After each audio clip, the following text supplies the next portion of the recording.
Good morning from Panhandle Outdoors, America's only daily outdoor TV show. Your source for fishing, hunting, and information for folks who enjoy the great outdoors. Now sit back, relax. It's Panhandle Outdoors. Well, folks, I see right now that I'm slap out of crickets, so I guess we're going to have to do the Panhandle Outdoors with Winston Chester right here in Panama City, Florida.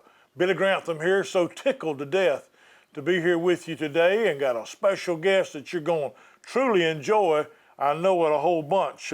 Winston's off out in the fish bait woods. We got him grunting. No, I'm joking. He's not in the fish bait woods, but y'all know what I'm talking about. He's on the road.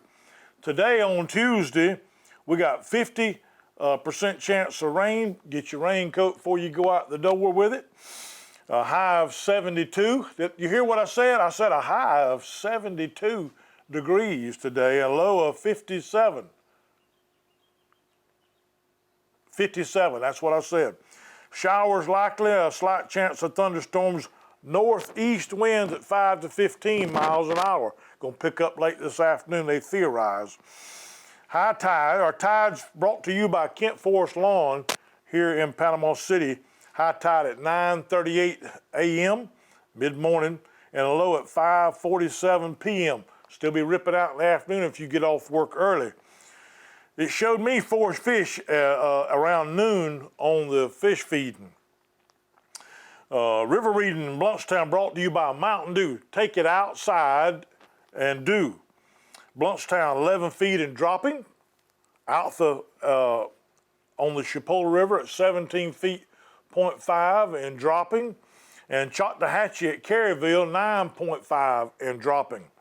The moon phase, the waxing sign is in the feet. I was reading that information on that. The sign is in the toes for you folks that's going to be gardening outside. And it said, and I got kind of concerned when I looked at it, it said that the surgical operation is not recommended because the moon phase. All right, we enjoyed that so far. We'll be right back in just a minute. Get you a cup of coffee and come on back with us. Hey, we're back again right here at Panhandle Outdoors. We've got our special guest today, Brandon Harris. Brandon, so good to have you here. Tickled to see somebody that's a real saltwater fisherman. I'm an amateur by every stretch of the imagination. I ain't been at it but just a couple of years, and I'm 65 years old, but I'm running it, and boy, I enjoy it. Do you enjoy it, Brandon? Oh, I love it. I used to be big into the bass fishing, but I quickly converted back to saltwater fishing. What triggered that? Redfish on top water. Yeah, we said it on last show. There ain't nothing like that blow up, is it? No. Yeah, particularly. It's hard to beat. Even the trout. Oh yeah. Man. Even the little schoolie trout, it's fun. Yeah. When there's a group of them in there, just bam, bam. Yeah. So tell us something about. You're still in school? Yes, sir. I'm a junior at North Bay Haven. North Bay Haven, is that right? Yes, sir.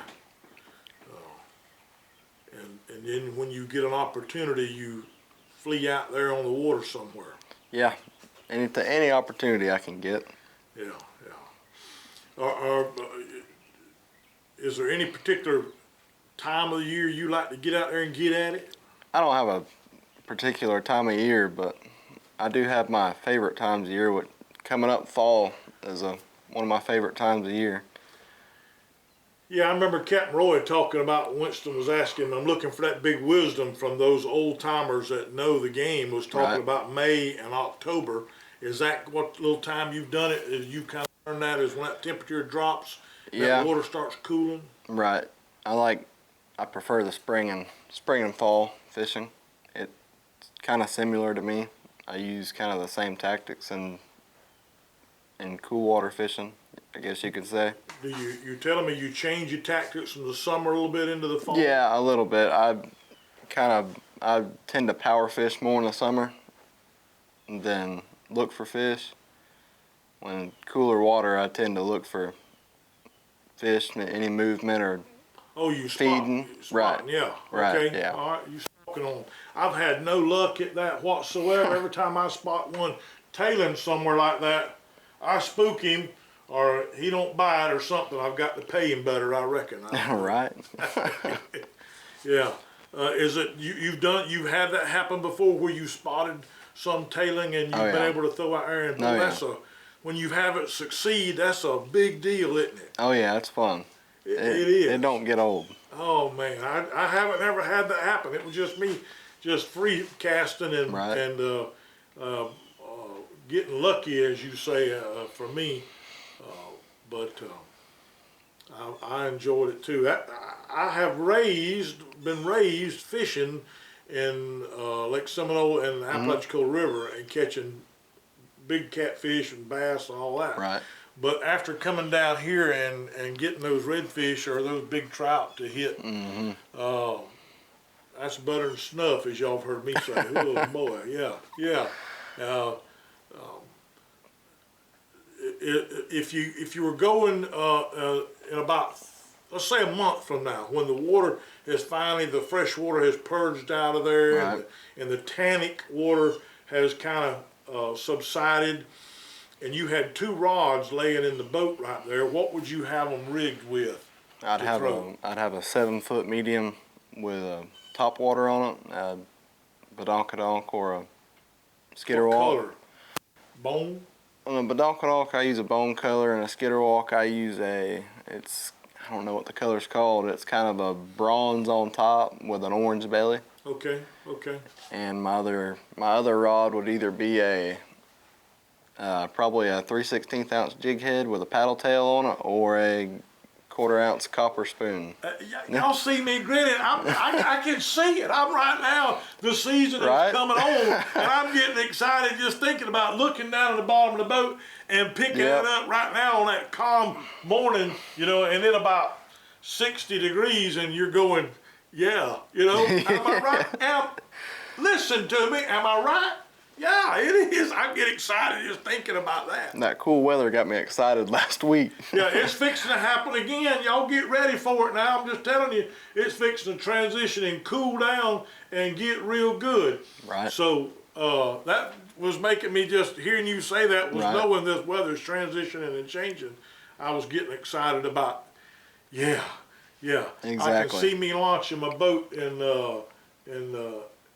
East Bay somewhere and slipping out there and across to Goose Point. Shh, don't use that name nowhere. And we're going to have to go try it. We are. I'll tell you a reason in a minute why we're going to have to go and do that, okay? All right. And I'll tell y'all too, if that's all right with y'all. All right? Jeff, we almost there? Yeah, we can take a break. All right, we'll be right back in just a minute. Go get you some more coffee, all right? Bye-bye. All right, you're back again. I see a couple of you got a couple of Fig Newtons out of the bag before you come back with your coffee. We're back again. Braden, go ahead and let's talk about, show us off some bragging rights that you got right here. This is the reason why we've got him on the program. They don't bring me on the program to talk about catching big trout and redfish and all. They bring, I'm not even sure why Winston brings me on the program, but at any rate, go ahead, Braden. Show us what you got right there and tell us something about it. This first picture is two nice trout from last year. It was like we was talking about earlier. It got cold, and it was right after a storm, and we went out and we just chunking top water, just piddling around, and we caught a lot of nice fish that day. But those are just 2 of the nicer fish we caught. And you were near Tyndall? Yep, we was in East Bay. East Bay. That's my fishing territory, by the way. If y'all are off out there somewhere, if you see me and you got a belly washer or something you want to offer me, I'll let you fish around there with me. I'm joking. But that's fine right there, boy. And this next picture is one of my favorite summertime baits for just kind of power fishing. It's a Z-Man diesel minnows. I forgot exactly what that color is called, but it's kind of a white color with some flake in it. And I've got it rigged with a 3/16 ounce I-Strike Texas side jig. And the next picture is kind of the same deal, but that's actually, I throw that more in the spring. It's called the Houdini Z-Man paddlers with a I-Strike Texas side. You like that big eye on that thing? Does it seem like it gives you an advantage or just something? I think it helps give the bait action, and the eye helps the fish key in on it, and they make different colors for it. So I usually I use whatever I've got, really. Gotcha. I don't really think it matters, but I kind of try to color coordinate it with the bait, but I really don't think it matters. What he's telling y'all is sometime he goes over to the clearance rack and picks up something that's a little cheaper than everything else. Y'all just heard him say he was still in school, yeah. But this next picture is a redfish from a few weeks ago, actually. He hit a twitch bait. They were missing top water, and when they're missing top water, I try to throw a twitch bait. So there you go. He was probably 24 inches or so, just real pretty fish. Wow. And then the last picture is probably my bait I throw the most out of anything. It's going to be a copper spoon. Some people throw a copper spoon. It all depends on the watercolor for them, but I usually just throw a copper spoon whenever. Sometimes I'll throw a gold spoon, but coppers just seem to work a lot better for me, even in real clear water. I think it represents a crab more than anything, and I like to That's a good point. twitch it and make it flutter. I don't really straight retrieve it most of the time. Just give it a little bit of. Right, just kind of just twitch it as you go. And Yep. Makes sense. Makes sense. but Good deal. You still doing some tournament fishing? yeah, we actually have a tournament this coming up weekend. The Emerald Coast Redfish Circuit's the championship out of Panama City this weekend. So Now, you've won a little bit here lately. we won not this past tournament, but the tournament before that. We won out of Panama City. My partner Trevor and I, and then this past tournament out of Gulf Breeze, we placed second in that. Wow. That's why he's on the show, folks. I don't win nothing like that or anything. But that's why he's here, because he has success. He's getting a little bit cerebral into this fishing stuff and thinking things through. Of course, all you got to do is rig up your stuff and get out there on the water and make it happen. Right. Even just a little bit of luck sometimes pays off, don't it? Yeah, it's a lot of luck for me most of the time. Yeah, it is for me. It's just blind luck. That's why my son-in-law has me on the back of the boat, so I don't interfere with him doing some serious fishing. Right. Yeah, exactly. What's your game plan coming up? You said you fixing to have a tournament? Yep, we have a tournament this Saturday. We're not sure of the game plan because of all the rain. We've been talking about it, but it's going to affect us. It's not going to be easy, but it's going to be challenging. But I like it. I like challenges. Well, the good thing about it is that you'll gain some experience from that situation. Right exactly. There. I wrote something down about that: patience, persistence, and perspiration make an unbeatable combination. Yeah, so, absolutely. Yeah, you get out there and do at it. You'll learn something from it. You'll have a few things that may succeed or not succeed, and then next time you say, you know what, we tried it sometime back last 3 or 4 years ago, and this did or it didn't work, and you'll be wiser because of it. Exactly. There you go. All right. We're gonna go away in just a few minutes. But you got a fishing buddy you like to fish with over most of them, or you got the same guy or different people? Not really. I tend to just kind of, if one of my buddies wants to go, then we'll go, but I don't really have a preference.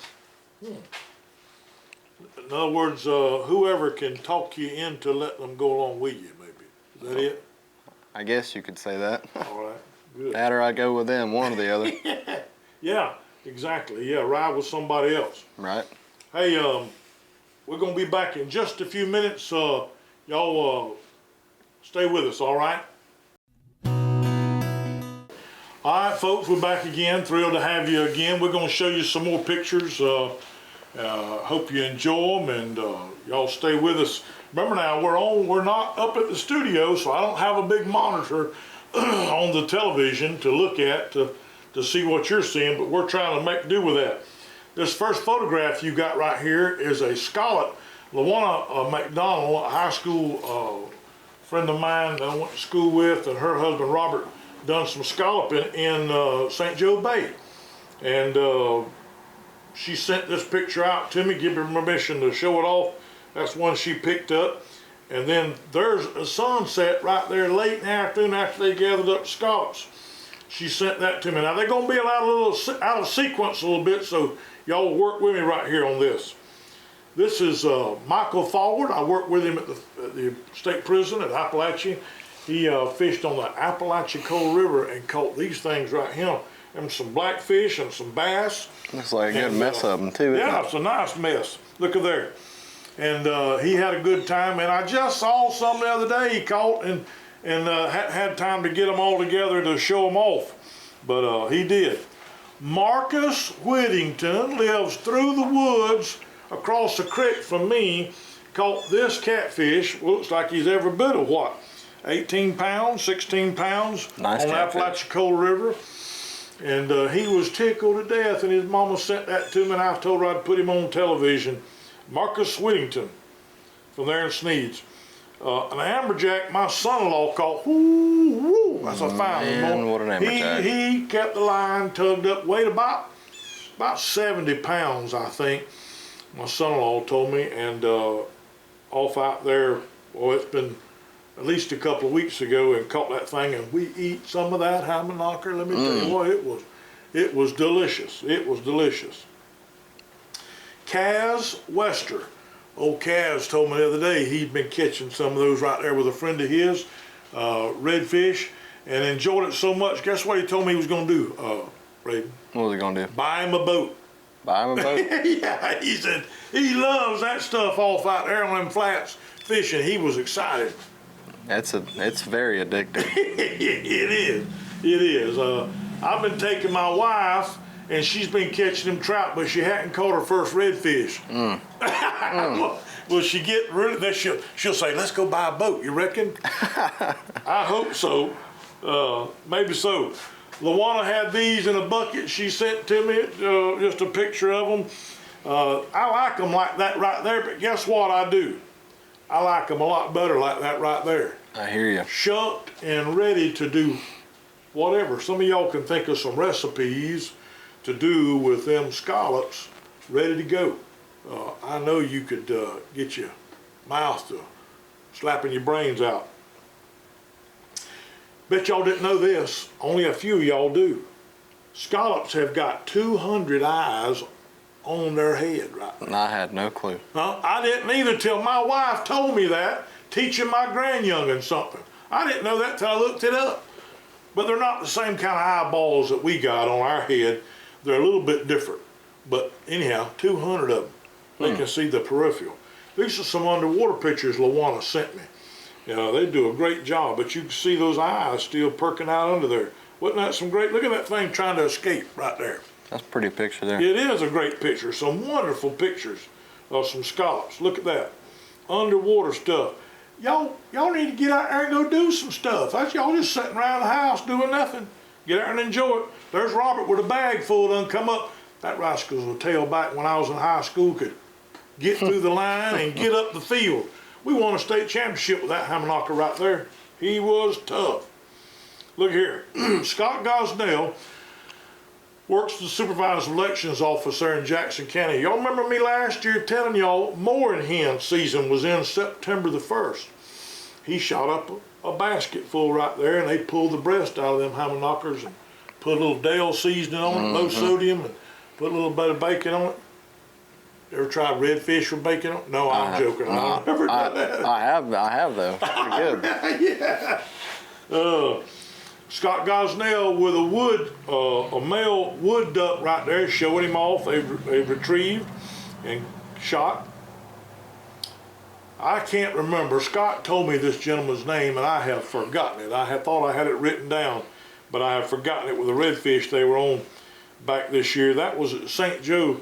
I think yeah, it you looks see like a Black Island in the background. See it? Yeah. There's some more duck hunting that season's been in, you know. It was like there was about 4, 5, 6 woodies there and one male woody. Yeah, one drake on the very end. Yep, on the very end. Boy, that's a pretty picture right there, ain't it? Yeah. Look at that thing right there. With them ducks just laying off on the side of that, pushed off air. Yeah.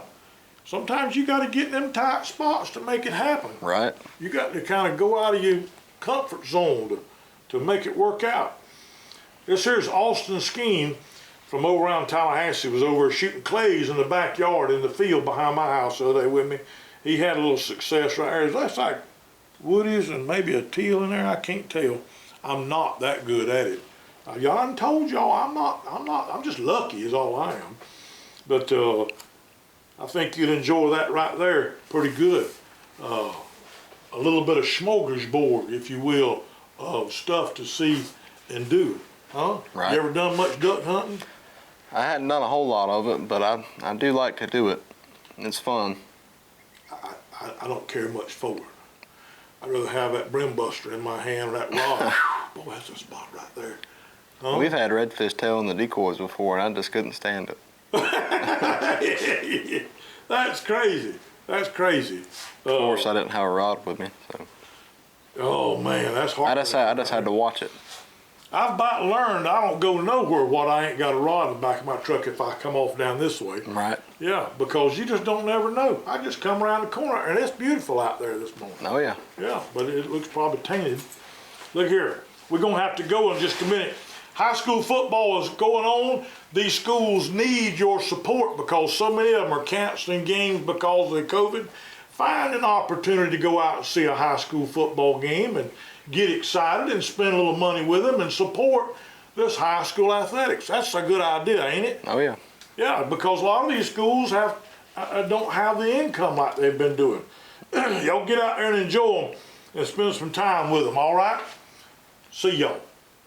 Thanks for watching America's only daily outdoor TV show, Panhandle Outdoors with Winston Chester, featuring hunting, fishing, and other activities and information to help you enjoy the great outdoors. Join us next time for Panhandle Outdoors.